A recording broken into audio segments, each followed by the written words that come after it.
Hi, my name's Bo Cook. I'm a garden designer and I'm also a Vectorworks trainer, and I welcome you to number 2 in my series of misunderstood and underused Vectorworks tools, which I thought I would do this little series of bite-sized sessions while we're all in lockdown, and it's a good opportunity for us to improve our skills. I think these tools that I'm showing you are quite often forgotten about, and I find them really useful, so that's what I'm wanting to share with you all. So first tool we looked at yesterday was the clip tool, and today we are going to look at the move by points tool. There are some different modes that you need to consider, as with every other tool. The third mode I'm not going to show you today. I've never found an application, I've never found it useful, never found an application for it. So I'm going to show you the first 2 modes, which I use quite often. So obviously, like I said, the first thing you need to do is to think about which mode you're going to work in.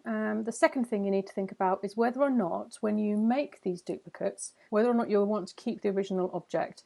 I've never actually worked in a situation where I've wanted to delete the original object, and I'm sure it arises, so just bear that in mind. So if it's dark grey, if it's pressed down, that means you're going to retain the original object.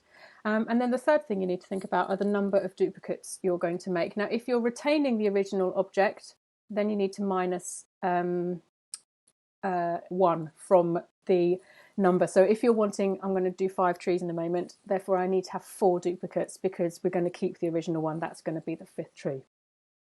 Okay, so let's have a go. So I'm going to show you how the move mode works. With this mode, you are going to tell Vectorworks the spacing between the first and the second object, and then it will duplicate the other objects afterwards using that same spacing. So I, in this instance, want to have 5 trees. I want to plant them at 3.5 meters apart. So I need to have 4 duplicates.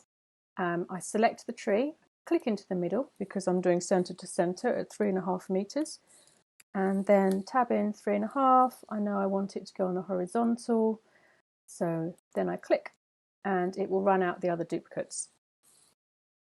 So you can see that is a really useful, very quick way of running a line of any objects, really.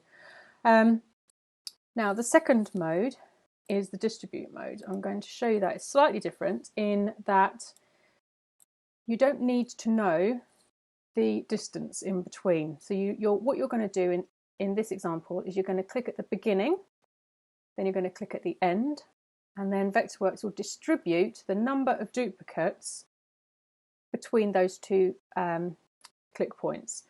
I, in this scenario, want to have 3 trees on one side, 3 trees on the other, got a little sneak through path in between. So I need to have 5 duplicates. I've selected my tree, made sure the mode is selected. I'm going to click into the middle of that tree, click onto the locus point, which I've put onto the other side, and then Vectorworks has now distributed those trees equally.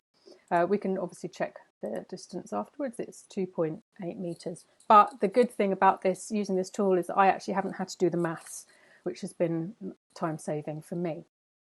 Another application where I use this tool, and particularly the distribute mode, is where you are trying to get some interim levels on a regular fall between 2 fixed points. So in this scenario, I'm just going to show you, we've got a level of 50 and then a level of 50.25, and we just want to show a couple of interim points along that line.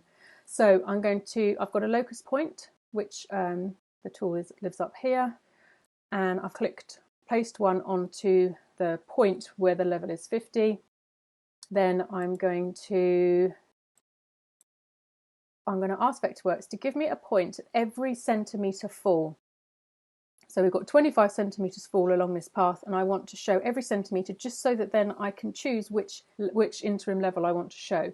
So I'm going to make that 25. Then I'm going to choose the distribute mode, click on the beginning, click onto the end, and it's now given me a point which is going to represent every centimetre rise between 50 and 50.25.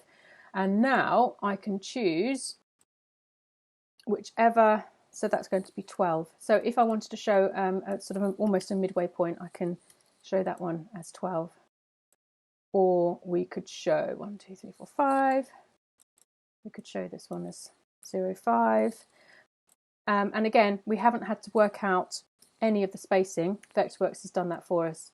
So we've got 672. I mean, that would have been interesting on the calculator. So, you know, that's just a really useful opportunity to use that tool just to run some very quick levels out.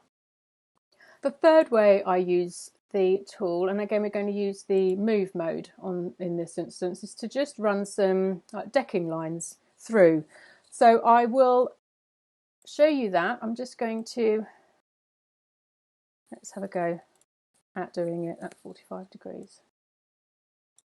I'm just going to stick that into a group, and then I'm going to use the move mode. I'm going to now I don't know in this instance how many lines I'm going to need, so I'm just going to guess and say we need 45.